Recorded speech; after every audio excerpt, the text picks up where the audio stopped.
Viewers, আমি নারায়ণ শাস্ত্রী।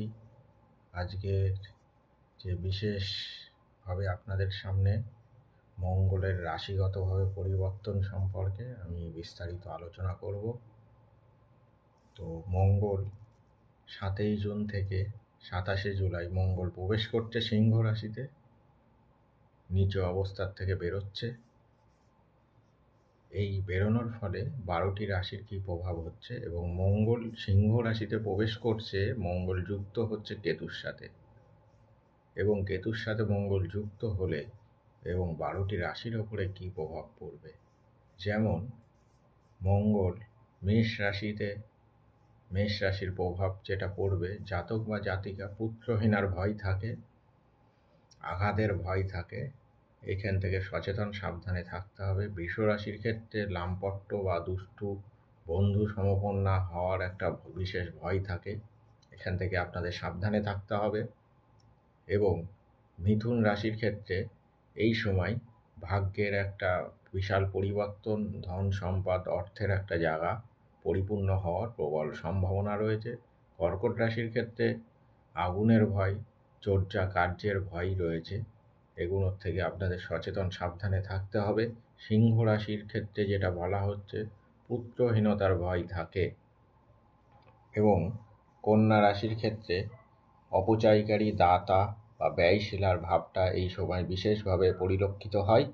তুলা রাশি ক্ষেত্রে এই সময় মঙ্গল তার ফল দেবে, সেটি হচ্ছে তুলা রাশির জাতক বা জাতিকার ক্ষেত্রে এই সময় ধনবতী বা ধন দৌলত পয়সার একটা জায়গা সুন্দরভাবে তৈরি হতে চলেছে দীর্ঘদিন পরে।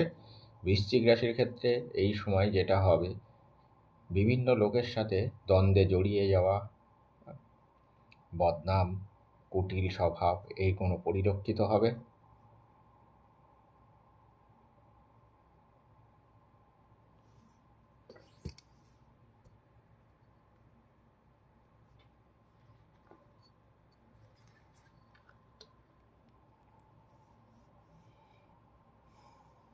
বৃশ্চিক রাশির ক্ষেত্রে কুটিল বা কপটচারিণী এই সব কিছু দেখা যাচ্ছে। ধনু রাশির ক্ষেত্রে যেটি প্রভাব বিস্তার করছে, এই সময় মঙ্গলের প্রভাবে বহুগামী তার ভেতরে থাকবে, বিভিন্ন কাজে তার ভেতরে অলসতা কুড়েমি স্বভাব এইগুলো ধনুরাশির ক্ষেত্রে প্রযোজ্য হইবে।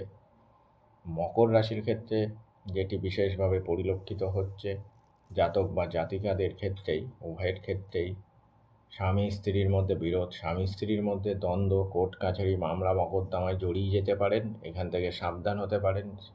জাতিকারা স্বামী হারাতে পারে, জাতকরা স্ত্রী হারাতে পারে।